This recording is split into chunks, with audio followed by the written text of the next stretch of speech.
School football team girls versus Gulu High, all the way from Gulu.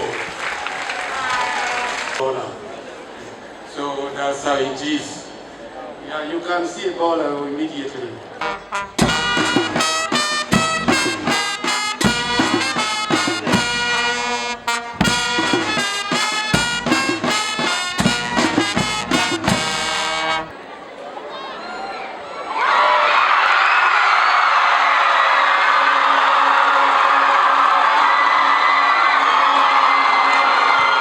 That she loves all of you. And she has added that she cherishes and loves discipline.